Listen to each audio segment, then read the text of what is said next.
서리아담을 찾아주셔서 감사합니다. 항상 건강하시고 좋은 일만 가득하시길 기원할게요. 지금 구독하시고 바로 오늘 야담 들어보시죠. 노총각 박만석은 난생 처음 겪는 첫날 밤에 식은땀만 흘리고 있었습니다. 그는 힐끔 맞은편에 다소곳이 앉아있는 새색시를 훔쳐보았습니다.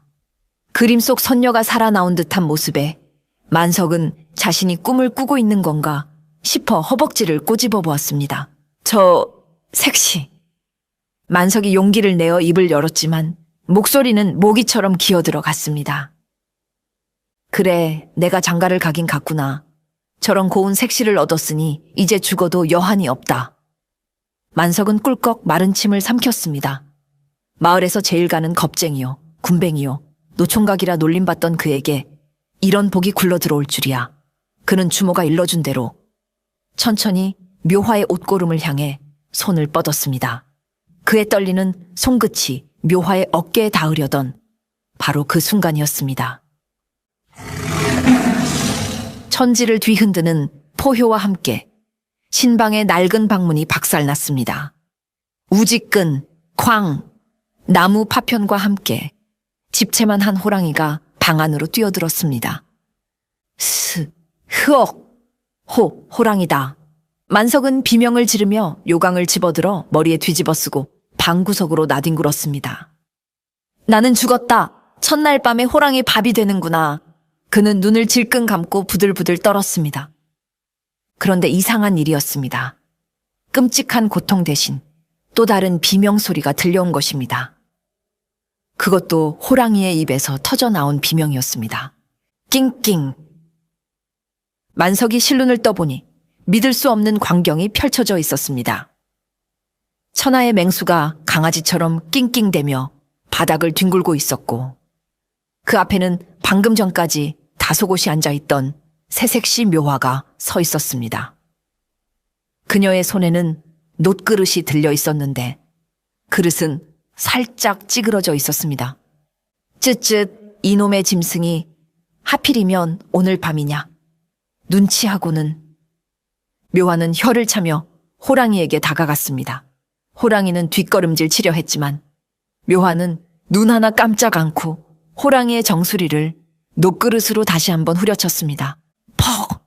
낑! 호랑이는 그 자리에서 눈을 까뒤집고 축 늘어졌습니다. 만석은 요강을 뒤집어 쓴 채 입을 딱 벌리고 그 모습을 쳐다보았습니다. 내가 헛것을 보나? 묘화는 기절한 호랑이의 귓가를 잡아당기며 훈계했습니다. 다시는 얼씬도 마라. 다음번에 오면 내 놈 가죽을 벗겨 서방님 덧신을 만들어버릴 테다. 알겠느냐? 그리고는 거대한 호랑이의 뒷덜미를 한 손으로 잡아 질질 끌고 박살난 문 밖으로 던져버렸습니다. 호랑이는 비탈길을 대굴대굴 굴러 어둠 속으로 사라졌습니다. 묘화는 아무 일도 없었다는 듯 손을 툭툭 털고 방으로 돌아왔습니다. 그리고 만석을 향해 다소곳이 고개를 숙였습니다. 서방님, 소란스러웠사옵니다. 놀라셨지요? 만석은 요강을 뒤집어 쓴 채 고개만 미친 듯이 끄덕였습니다. 놀란 정도가 아니었습니다. 그는 방금 지옥과 천당을 오간 기분이었습니다. 묘화는 그런 만석을 보며 맑게 웃었습니다. 어머, 서방님. 머리에 그건 어찌 쓰셨습니까? 어서 벗으시지요. 밤이 깊었습니다. 그녀의 미소는 여전히 아름다웠지만 만석의 눈에는 이제 그 미소가 저승사자의 미소보다 더 무섭게 보였습니다. 첫날 밤은 그렇게 피 한 방울 없이 끝이 났습니다. 얼마나 지났을까? 만석은 다구는 소리에 간신히 눈을 떴습니다. 밤새 겪은 충격적인 사건 때문에 뜬 눈으로 밤을 새우다 새벽녘에야 겨우 잠이 들었던 모양입니다.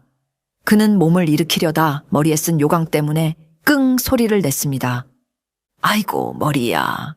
어젯밤에 대체 무슨 일이. 만석은 요강을 벗고 주위를 둘러보았습니다. 방 안은 말끔했습니다. 박살났던 방문은 언제 그랬냐는 듯 멀쩡하게 달려 있었고 어지러웠던 신방 살림도 가지런히 정돈되어 있었습니다. 호랑이가 휩쓸고 간 흔적은 어디에도 없었습니다. 꿈이었나? 만석은 자신의 뺨을 꼬집어 보았습니다. 아팠습니다. 하지만 어젯밤의 기억은 너무나 생생했습니다. 호랑이의 흉흉한 눈빛, 놋그릇 깨지는 소리, 그리고 색시의 서늘한 목소리까지. 서방님, 일어나셨습니까? 문이 열리고 묘화가 소반을 들고 들어왔습니다. 그녀는 간밤의 소동은 까맣게 잊은 듯 다소곳하고 청초한 모습이었습니다. 그녀가 차려온 아침상은 소박했지만 정갈했습니다. 김이 모락모락 나는 쌀밥과 구수한 된장국. 밤새 끙끙 앓는 소리를 내시더니 악몽이라도 꾸셨나 봅니다. 묘화가 걱정스러운 눈빛으로 말했습니다. 만석은 얼떨떨한 표정으로 물었습니다. 부인, 어젯밤에 혹시 호랑이가? 그러자 묘화는 고운 눈을 동그랗게 뜨고는 까르르 웃음을 터뜨렸습니다. 호랑이라니요, 서방님? 산짐승이 어찌 이 깊은 밤까지 들어오겠습니까? 서방님께서 아마 요강을 뒤집어 쓰고 주무셔서 답답한 꿈을 꾸셨나 봅니다. 어서 진지 드시고 기운 차리셔요. 그녀의 천진난만한 웃음 앞에서 만석은 자신의 기억을 의심하기 시작했습니다. 정말 꿈이었나? 내가 첫날 밤 긴장한 나머지 헛것을 본 건가? 모든 정황이 꿈이라고 말하고 있었습니다. 하지만 요강을 뒤집어 쓴 차에 잠들었다는 기억은 아무리 생각해도 없었습니다. 만석은 찝찝한 마음으로 밥을 먹기 시작했습니다. 그런데 방 안을 둘러보던 그의 눈에 무언가 이상한 것이 들어왔습니다. 신방을 꾸미기 위해 놓아두었던 놋그릇 하나가 살짝 찌그러져 있었습니다. 마치 무언가를 세게 내리친 것처럼 만석은 숟가락을 든 채 굳었습니다. 등 뒤로 식은땀이 흘렀습니다. 묘화는 그런 만석의 속도 모르고 반찬을 집어주며 상냥하게 말했습니다. 서방님, 왜 그러십니까? 어서 드셔요. 국이 식겠습니다. 만석은 애써 웃으며 고개를 끄덕였습니다. 그래, 꿈일 거야. 꿈이어야만 해. 그는 스스로를 세뇌하며 밥을 입에 떠넣었습니다. 그날 이후 만석은 아내의 눈치를 살피며 하루하루를 보냈습니다. 묘화는 언제나처럼 다소곳하고 상냥한 아내였습니다. 밥을 짓고 바느질을 했습니다. 그녀의 흠잡을 데 없는 모습에 만석은 점차 어젯밤의 일이 정말 꿈이었을지도 모른다고 생각하게 되었습니다. 내가 너무 긴장해서 헛것을 봤나 보네. 저리 가녀린 색시가 어찌 호랑이를 때려잡는단 말인가. 만석이 안도의 한숨을 내쉬던 사흘째 되던 날 아침이었습니다. 묘화가 아침상을 차려왔습니다. 서방님, 진지 드셔요. 그런데 소반 위에는 평소와 다른 것이 덮여 있었습니다. 밥과 국그릇을 덮는 밥상보가 하얀 무명천이 아닌 얼룩덜룩한 무늬가 있는 두툼한 털가죽으로 바뀌어 있었습니다. 그 무늬는 아무리 봐도 호랑이의 줄무늬와 똑같았습니다. 만석은 숟가락을 떨어뜨릴 뻔했습니다. 부인, 이것이 무엇이오? 만석이 떨리는 목소리로 묻자 묘화는 천연덕스럽게 웃으며 대답했습니다. 아, 이거 말씀이십니까? 어제 장터에 나갔다가 산 개가죽이옵니다. 무늬가 참 곱고 따뜻해 보여서 밥상보로 만들었지요. 서방님, 진지가 식지 않게요. 개가죽이라고? 만석은 눈을 비비고 다시 보았습니다. 개가죽이라고 하기에는 너무나 크고 털에서는 아직 마르지 않은 피비린내가 희미하게 풍겨오는 듯 했습니다. 무엇보다 가죽 한쪽 귀퉁이에는 칼에 베인 듯한 흉터 자국이 선명했습니다. 며칠 전 마을 사람들이 말하던 외눈박이 호랑이의 눈 쪽 상처와 위치가 비슷했습니다. 허허, 그렇구려. 참으로 곱고 따뜻한 개가죽이구려. 만석은 식은땀을 흘리며 밥을 먹는 둥 마는 둥 했습니다. 밥상보 아래의 밥그릇이 아니라 밥상보 자체가 더 무섭게 느껴졌습니다. 그날 오후 만석은 몰래 헛간을 뒤졌습니다. 혹시나 하는 마음에 호랑이의 흔적을 찾으려 한 것입니다. 헛간 구석, 집단 아래에서 그는 무언가를 발견했습니다. 그것은 피 묻은 맷돌과 사람의 이빨 자국이 선명하게 난 놋그릇이었습니다. 첫날 밤 신방에 있던 바로 그 놋그릇. 만석은 그 자리에 주저앉았습니다. 꿈이 아니었다. 모든 것이 사실이었다. 자신의 아내는 호랑이를 때려잡고 그 가죽을 벗겨 밥상보를 만드는 무시무시한 여인이었던 것입니다. 내가 괴물과 혼인을 했구나. 만석은 공포에 질려 벌벌 떨었습니다. 하지만 차마 아내에게 따져 물을 용기는 나지 않았습니다. 밥상보가 다음날 자신의 가죽으로 바뀔지도 모른다는 끔찍한 상상 때문이었습니다. 만석이 아내의 정체에 대해 전정응긍하는 사이 마을에는 다시 흉흉한 소문이 돌기 시작했습니다. 외눈박이 호랑이는 사라졌지만 이번에는 더 크고 흉악한 호랑이가 나타났다는 것이었습니다. 김서방네 외양간 소가 감쪽같이 사라졌다네. 이 영감네 돼지우리도 쑥대밭이 됐어. 돼지는 그림자도 안 보이고 밤마다 마을의 가축들이 한 마리씩 사라지는 기이한 일이 벌어졌습니다. 현장에는 거대한 짐승의 발자국과 핏자국만이 남아 있었습니다. 사람들은 털보 산신이라 불리는 이 산의 진짜 주인이 노해서 버리는 짓이라고 수군거렸습니다. 산신님이 노하셨다. 마을에 피바람이 불 징조야. 어서 굿을 해서 노여움을 풀어드려야 해. 마을 사람들은 공포에 떨며 저녁이 되면 일찌감치 문을 걸어 잠갔습니다. 만석의 공포는 다른 사람들보다 2배였습니다. 그는 밤마다 헛간문에 빗장을 지르고 방문 앞에는 장독대를 옮겨다 놓는 등 유난을 떨었습니다. 서방님, 뭘 그리 무서워하십니까? 문단속은 제가 다 해두었습니다. 묘화는 그런 만석을 보며 다소곳이 말했습니다. 하지만 만석은 알고 있었습니다.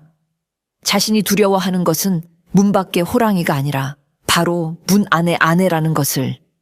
혹시 저 가축 실종 사건도 부인과 관련이 있는 건 아닐까? 끔찍한 의심이 들었지만 차마 입 밖으로 낼 수는 없었습니다. 그는 그저 밤마다 이불을 뒤집어 쓰고 덜덜 떨 뿐이었습니다. 그러던 어느 날 만석은 새벽녘에 잠이 깨었습니다. 옆자리가 비어 있었습니다. 아내 묘화가 사라진 것입니다. 창밖은 아직 캄캄했습니다. 이 밤중에 어디를... 만석은 난생 처음으로 야밤에 산을 올랐습니다. 칠흑 같은 어둠 속에서 넘어지고 구르기를 반복했지만 그는 멈추지 않았습니다. 아내의 비밀을, 이 기이한 사건의 진실을 제 눈으로 확인해야만 했습니다. 한참을 올랐을까 산 중턱의 너른 바위 공터에 다다랐습니다. 그리고 그는 숨을 멈췄습니다. 바위 위에는 묘화가 서 있었습니다. 혼례복도 평상복도 아닌 몸에 딱 붙는 검은 밤옷 차림이었습니다. 그녀는 팔짱을 낀 채 무언가를 기다리는 듯 숲의 어둠을 쏘아보고 있었습니다. 달빛 아래 비친 그녀의 모습은 낮의 청초한 규수가 아니었습니다. 차갑고 서늘한 기운을 뿜어내는 밤의 지배자 같았습니다. 만석은 거대한 바위 뒤에 몸을 숨기고 숨을 죽였습니다. 그때였습니다. 숲이 술렁이며 거대한 그림자가 나타났습니다. 털이 덥수룩하고 송아지만 한 덩치를 가진 거대한 호랑이. 마을 사람들이 말하던 바로 그 털보 호랑이였습니다. 저 짐승이 왜 부인 앞에? 만석은 심장이 멎는 것 같았습니다. 당장이라도 소리를 질러 아내를 구해야 한다고 생각했지만 몸이 얼어붙어 움직이지 않았습니다. 호랑이는 으르렁거리며 묘화를 향해 천천히 다가왔습니다. 일촉즉발의 상황. 만석은 눈을 질끈 감았습니다. 하지만 그의 귀에 들려온 것은 아내의 비명소리가 아니었습니다. 또 너냐? 내가 네 서방 잠 좀 편히 자게 조용히 지내라고 했을 텐데. 묘화의 짜증 섞인 목소리였습니다. 숲에서 나타난 거대한 호랑이는 으르렁거리며 묘화에게 덤벼들었습니다.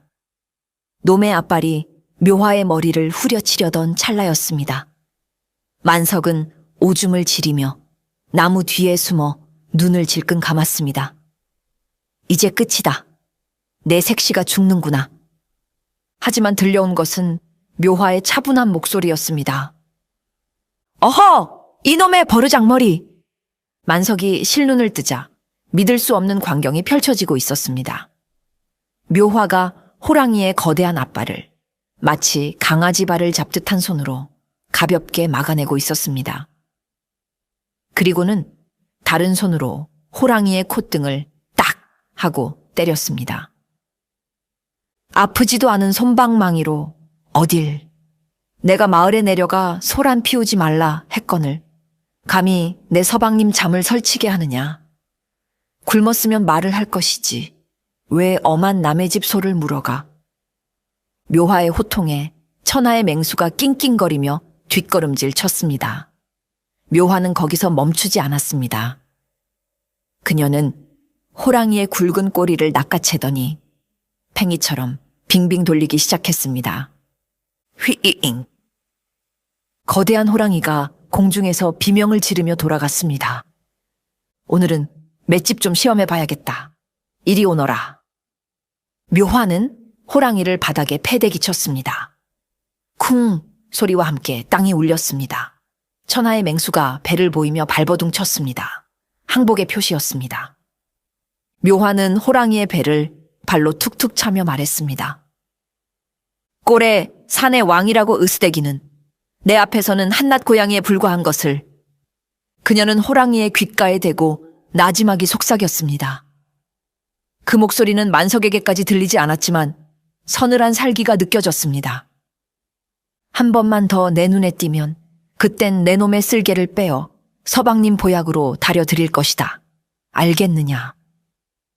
호랑이는 알아들었다는 듯 낑낑거리며 고개를 끄덕였습니다. 꺼져라. 묘화의 말이 떨어지자마자 호랑이는 꼬리를 내리고 쏜살같이 숲속으로 도망쳤습니다. 그 뒷모습은 산의 왕이 아니라 주인에게 혼쭐난 똥개의 모습이었습니다. 묘화는 에잉 땀만 뺐네 하며 옷을 털고 산을 내려갔습니다. 만석은 바위 뒤에서 덜덜 떨며 그 모든 것을 지켜보았습니다. 나무 뒤에 숨어 모든 것을 지켜본 만석은 이제 공포를 넘어 경외심을 느끼고 있었습니다. 자신의 아내는 사람이 아니었습니다.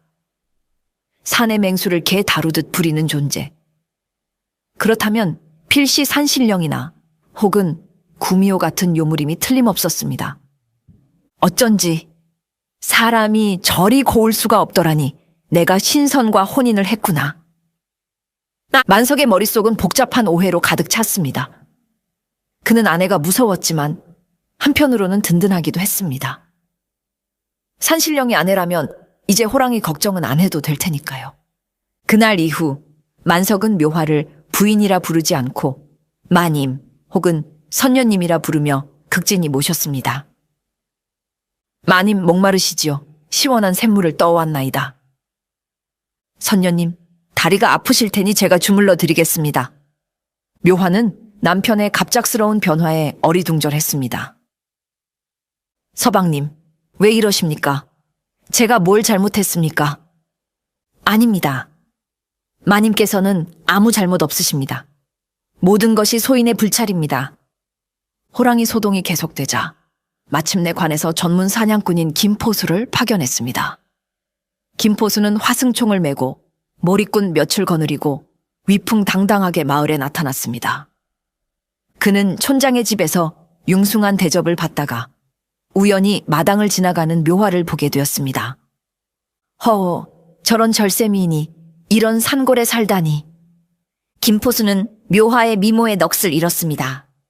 그는 묘화에게 다가가 거들먹거리며 말을 걸었습니다. 부인, 소인은 한양에서 온 김포수라 하오. 이 흉악한 호랑이를 때려잡아 부인과 같은 어여쁜 분들을 지켜드리러 왔소이다. 묘화는 수줍게 고개를 숙였습니다. 포수나리께서 고생이 많으십니다. 걱정 마시오. 내일이면 저 짐승의 가죽을 부인의 발밑에 깔아드리리다. 김포수는 묘화의 환심을 사기 위해 허풍을 떨었습니다. 그는 묘화의 가녀린 모습에 완전히 반해버렸습니다. 그는 만석을 쳐다보며 속으로 비웃었습니다. 저런 군뱅이 같은 놈이 어찌 저런 미인을 아내로 맞았을꼬. 호랑이를 잡고 나면 저 미인도 내 차지가 될 수 있겠지. 탐욕스러운 그의 눈빛을 묘화는 놓치지 않았습니다. 다음 날 아침, 김포수가 몰입꾼들을 이끌고 산으로 떠날 채비를 하고 있었습니다. 그때 묘화가 작은 주먹밥 꾸러미를 들고 그에게 다가왔습니다. 포수날이 길 떠나시기 전에 욕이라도 하십시오. 김포수는 좋아서 입이 귀에 걸렸습니다. 허허, 고맙소 부인. 부인의 정성을 생각해서라도 반드시 성공하고 돌아오리다. 묘화는 주먹밥을 건네며 나지막하지만 또렷한 목소리로 말했습니다. 날이 오늘 산에 가지 마십시오. 그게 무슨 소리요? 지금 산에 가면 죽습니다. 호랑이가 어젯밤 제게 당한 일로 독이 바짝 올라 있습니다. 지금 가면 나리뿐만 아니라 몰입꾼들도 모두 목숨을 잃을 것입니다. 그녀의 눈빛은 진지했습니다. 하지만 김포수는 그녀의 말을 귀담아 듣지 않았습니다. 푸하하, 부인, 농담도 잘하시오. 아녀자가 뭘 안다고 그런 흉한 소리를 하시오. 부인은 그저 규방에 앉아 바느질이나 하며 내 승전보를 기다리면 되는 것이오. 김포수는 묘화의 경고를 여인의 어리석은 걱정으로 치부하고 무시했습니다. 그는 자신의 총과 경험을 맹신했습니다. 자, 간다! 오늘 저녁에는 호랑이 고기로 잔치를 벌이자. 김포수는 의기양양하게 산으로 향했습니다. 묘화는 그의 뒷모습을 보며 한숨을 쉬었습니다.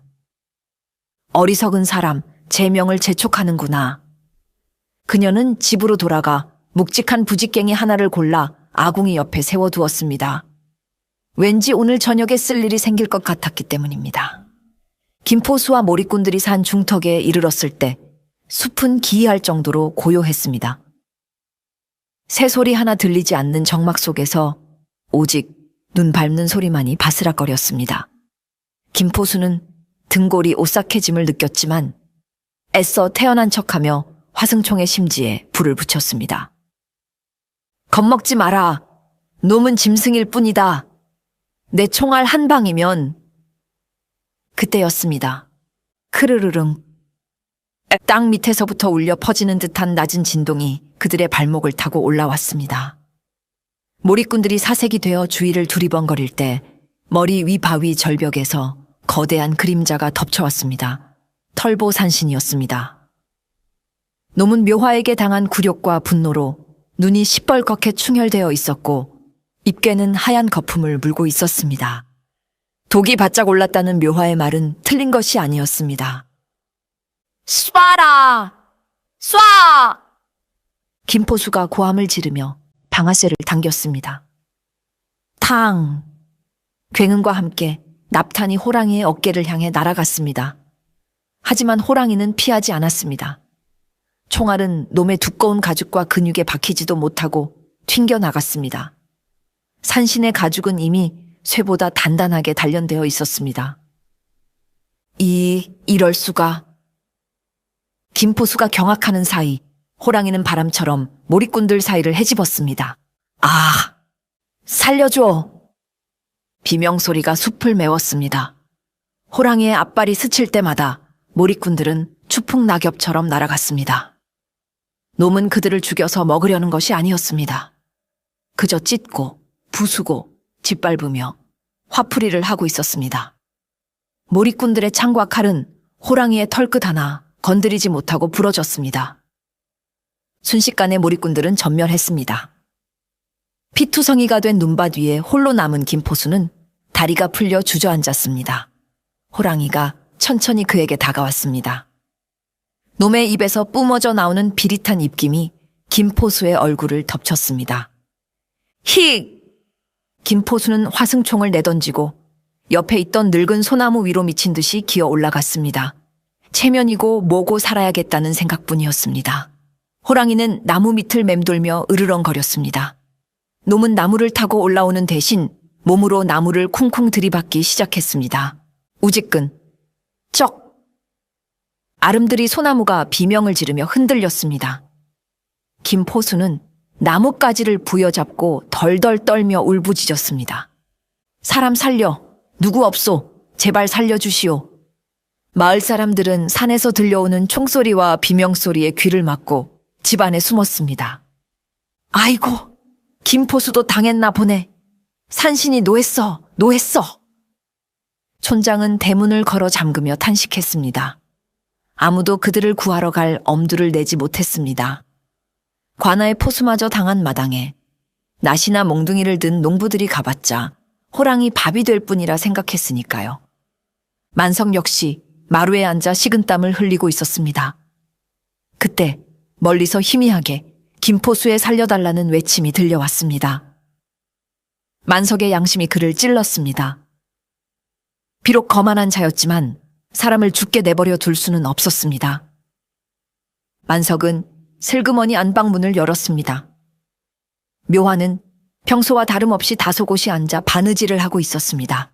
마치 바깥 세상의 소란 따위는 들리지 않는다는 듯 평온한 모습이었습니다. 부인. 만석이 조심스럽게 불렀습니다. 묘화가 고개를 들어 그를 바라보았습니다. 예, 서방님, 무슨 일이십니까? 만석은 침을 꿀꺽 삼켰습니다. 그는 며칠 전 밤 산에서 보았던 아내의 그 압도적인 모습을 떠올렸습니다.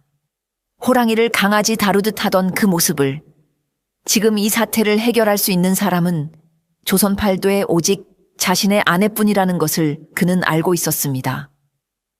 저 산에 김포수가 호랑이에게 만석은 말을 잇지 못하고 우물쭈물했습니다. 차마 아내에게 호랑이를 때려잡아 달라고 말할 수는 없었습니다. 그것은 사내 대장부로서 체면이 깎이는 일이기도 했고 혹시라도 아내가 다칠까 걱정되기도 했기 때문입니다. 하지만 김포수의 비명이 다시금 들려왔습니다. 만석은 눈을 질끈 감고 묘화의 옷자락을 덥석 잡았습니다. 부인이라면 할 수 있지 않소? 내가 다 보았소. 부인이 산신령처럼 호랑이를 혼내는 것을. 묘화의 바느질이 멈췄습니다. 그녀는 잠시 말이 없다가 피식 웃으며 바늘을 내려놓았습니다. 서방님, 보셨습니까? 보았소. 그러니 제발 저 불쌍한 사람 좀 구해주시오. 이러다 다 죽겠소. 만석은 체면이고 뭐고 다 버리고 아내에게 매달렸습니다. 묘화는 그런 남편을 보며 한숨을 푹 쉬었습니다. 서방님이 원하시니 어쩔 수 없지요. 제가 다녀오겠습니다.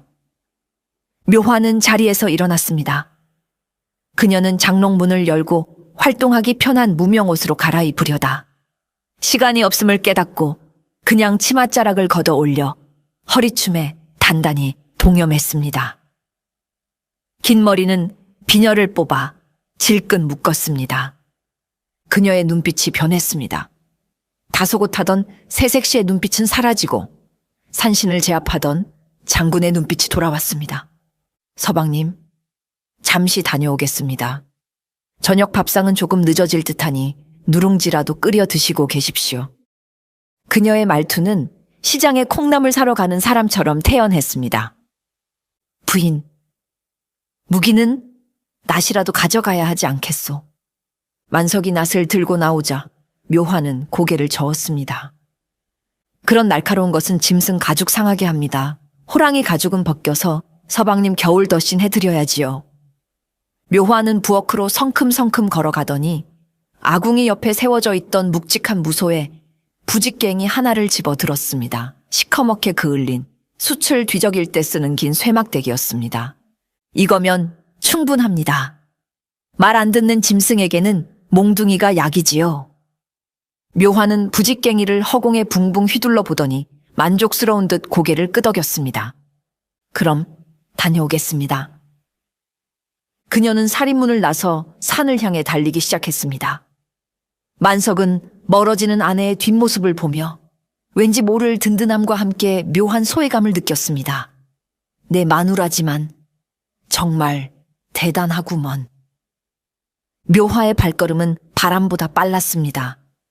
그녀는 산길을 축지법 쓰듯 내달리며 중얼거렸습니다. 이놈의 고양이 녀석, 기어이 사고를 치는구나. 오늘 아주 뼈도 못 추리게 해주마. 그녀의 손에 들린 부직갱이가 석양을 받아 번쩍였습니다. 산중턱 소나무 위에서 김포수는 죽음의 공포와 싸우고 있었습니다. 호랑이는 지치지도 않고 나무를 들이받고 있었습니다. 쿵쿵. 나무가 비명을 지르며 금이 가기 시작했습니다. 김포수는 나뭇가지를 부여잡고 덜덜 떨며 기도를 올렸습니다. 부처님, 산신령님, 제발 살려만 주십시오. 다시는 살생하지 않겠습니다. 착하게 살겠습니다. 호랑이는 위를 올려다보며 입맛을 다셨습니다. 놈의 붉은 눈은 너는 내 밥이다 라고 말하고 있었습니다. 마침내 우지끈 소리와 함께 소나무가 기울기 시작했습니다. 우와! 김포수는 눈을 질끈 감았습니다. 날카로운 이빨이 자신의 목을 끊어놓는 상상을 하며 추락을 기다렸습니다. 바로 그때였습니다. 딱! 어디선가 날아온 작은 돌멩이 하나가 호랑이의 뒤통수를 정확하게 가격했습니다. 호랑이는 깜짝 놀라 으르렁거리며 뒤를 돌아보았습니다. 돌멩이 하나에 신경 쓸 맹수가 아니었지만 그 돌멩이에 실린 힘이 예사롭지 않았기 때문입니다. 숲속 오솔길에서 한 여인이 걸어 나오고 있었습니다. 치마를 걷어 올리고 한 손에는 시커먼 부직갱이를 든 채 아주 불량한 자세로 삐딱하게 서 있는 여인. 묘화였습니다. 야, 털보. 묘화가 호랑이를 불렀습니다. 밥 먹을 땐 개도 안 건드린다지만 너는 밥상머리 예절이 영광이구나. 나무 흔들어서 사람 떨어뜨려 먹는 건 어디서 배운 버르장머리냐. 호랑이의 눈이 커졌습니다. 놈은 묘화를 알아보았습니다. 며칠 전 밤 자신을 굴복시켰던 그 무서운 암컷 인간이었습니다. 호랑이의 털이 곤두섰습니다. 이번에는 물러설 수 없다는 듯 놈은 더욱 크게 포효했습니다. 크앙! 산 전체가 쩌렁쩌렁 울렸습니다. 김포수는 나무 위에서 기절할 뻔했습니다. 하지만 묘화는 눈 하나 깜짝하지 않고 귀를 후비며 말했습니다. 시끄러워. 목청 자랑은 나중에 하고 이리 와서 좀 맞자. 산신은 자존심에 상처를 입었습니다. 감히 인간 따위가, 그것도 암컷이 자신을 2번이나 모욕하다니. 놈은 김포수를 내버려 두고 묘화에게 타겟을 돌렸습니다. 이번에는 봐주지 않겠다는 듯 전신에 근육을 부풀리고 발톱을 세웠습니다. 크르르!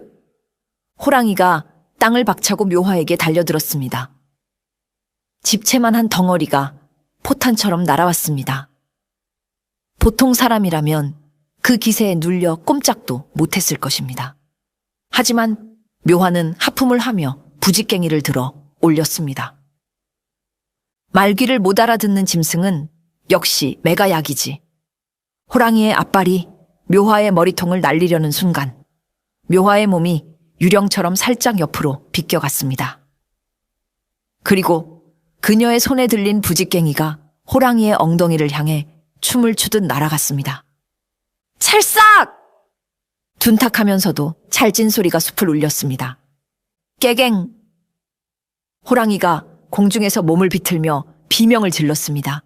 쇠로 된 부직갱이에 맞은 엉덩이가 불에 대인 듯 화끈거렸습니다. 묘화는 멈추지 않았습니다. 어디서 어른이 오라고 하는데 이빨을 드러내. 퍽! 퍽! 묘화는 부직갱이를 회초리처럼 휘두르며 호랑이의 등짝과 허벅지를 찜질하기 시작했습니다. 호랑이는 당황하여 묘화를 물려고 했지만 묘화의 움직임은 바람보다 빨랐습니다. 이쪽이다 멍청아. 묘화는 호랑이의 등 위에 올라타 꿀밤을 때리듯 부직갱이로 정수리를 톡톡 쳤습니다. 호랑이는 제자리에서 빙빙 돌며 등 위에 묘화를 떨어뜨리려 했지만 그녀는 거머리처럼 딱 달라붙어 떨어지지 않았습니다. 나무 위에서 이 광경을 지켜보던 김포수는 자신의 눈을 의심했습니다. 저게 뭐야? 부인? 묘화 부인이 지금 호랑이를 때리고 있는 거야? 그것은 싸움이라기보다 말 안 듣는 강아지를 훈육하는 주인의 모습에 가까웠습니다. 다만 강아지가 집채만한 식인 호랑이라는 점이 다를 뿐이었지요. 호랑이는 최후의 발악으로 묘화를 바위에 문질러 떼어내려 했습니다. 하지만 묘화는 가볍게 바위를 발로 차버렸습니다. 쿠당탕. 바위가 부서져 나갔습니다. 호랑이는 충격에 비틀거렸습니다. 묘화는 호랑이 등에서 내려와 놈의 꼬리를 잡았습니다. 자, 이제 제대로 혼나볼까? 묘화는 꼬리를 잡고 호랑이를 패대기치기 시작했습니다. 좌로쿵, 우로쿵. 내가 마을에 내려오지 말라고 했지. 한마디 할 때마다 호랑이의 몸이 바닥에 처박혔습니다. 끙, 끙.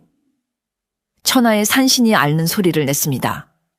묘화는 호랑이의 멱살을 잡아 일으켜 세웠습니다. 그리고는 부직갱이로 콧등과 정강이를 정확하게 가격했습니다. 앉아. 탁! 호랑이가 반사적으로 뒷다리를 꿇고 앉았습니다. 손! 탁! 호랑이가 얼떨결에 앞발을 내밀자 묘화가 그 발등을 때렸습니다. 누가 손톱스레? 엎드려. 호랑이는 바닥에 납작 엎드렸습니다. 눈물이 그렁그렁한 눈으로 묘화를 올려다 보았습니다. 완벽한 굴복이었습니다. 야생의 본능조차 압도적인 폭력 앞에서는 순해지기 마련이었습니다. 묘화는 부직갱이를 어깨에 걸치고 숨을 골았습니다. 휴, 이제 좀 말이 통하네. 진작 그럴 것이지. 호랑이는 묘화의 눈치를 보며 꼬리를 다리 사이로 말아 넣었습니다. 그 모습은 영락없이 주인에게 혼난 똥강아지였습니다. 나무 위에서 떨어질 뻔한 김포수는 넋이 나간 채 이 모든 과정을 지켜보았습니다. 그는 평생 수많은 호랑이를 잡아봤지만 이런 광경은 듣도 보도 못했습니다. 가녀린 여인이, 그것도 부직갱이 하나로 식인 호랑이를 떡 주무르듯 가지고 놀다니, 이것은 무술이나 사냥기술의 영역이 아니었습니다. 저 여자가 사람이 아니었어. 진정한 산신이로구나. 김포수는 저도 모르게 합장하고 절을 했습니다. 그동안 묘화를 얕보고 흑심을 품었던 자신이 부끄럽고 두려워졌습니다. 만약 그녀가 마음만 먹었다면 자신의 목은 이미 10번도 더 달아났을 것입니다. 묘화가 나무 위를 올려다보며 소리쳤습니다. 포수나리, 이제 내려오시지요. 똥개 훈련 다 끝났습니다. 김포수는 다리가 후들거려 나무에서 내려오다 미끄러져 엉덩방가를 찧었습니다. 아이고, 부인, 아니 장군님, 살려주셔서 감사합니다. 그는 묘화 앞에 넙죽 엎드렸습니다. 묘화는 피식 웃으며 손을 내밀어 그를 일으켜 주었습니다. 별 말씀을요. 다치신 데는 없습니까? 예, 덕분이에요. 헌데 저놈은... 김포수가 엎드려 있는 호랑이를 가리키며 떨리는 목소리로 물었습니다. 아, 이 녀석이요? 이제 말 잘 들을 겁니다. 데리고 가서 마을 사람들한테 사과나 시켜야겠네요. 묘화는 호랑이의 귀를 잡아당겨 일으켜 세웠습니다. 일어나라, 가자. 호랑이는 순한 양처럼 그녀의 뒤를 따랐습니다. 김포수는 그 뒤를 졸졸 따라가며 생각했습니다. 이 이야기는 평생 아무도 안 믿어주겠지. 산을 내려오던 묘화가 갑자기 걸음을 멈췄습니다. 아차, 포수날이 다리가 풀리셔서 걷기 힘드시지요? 아, 아닙니다. 기어서라도 가겠습니다. 에이, 그러지 마시고 얘 등에 타시지요. 묘화가 호랑이의 등을 팡팡 두드렸습니다. 네, 이놈 등에요. 편합니다. 털도 푹신하고요. 타세요. 물면 제가 이빨을 다 뽑아버릴 테니. 묘화가 호랑이를 노려보자 호랑이는 얌전히 엎드려 등을 내어주었습니다. 김포수는 덜덜 떨며 호랑이 등에 올라탔습니다. 자, 가자. 서방님 기다리신다. 묘화가 앞장서고 김포수를 태운 호랑이가 그 뒤를 따랐습니다. 호랑이 가마라니 조선 역사상 전무후무한 행렬이었습니다. 산 아래 마을 입구에 다다르자 횃불을 든 마을 사람들이 모여 있었습니다. 만석이 제일 앞에 서서 발을 동동 구르고 있었지요. 아이고,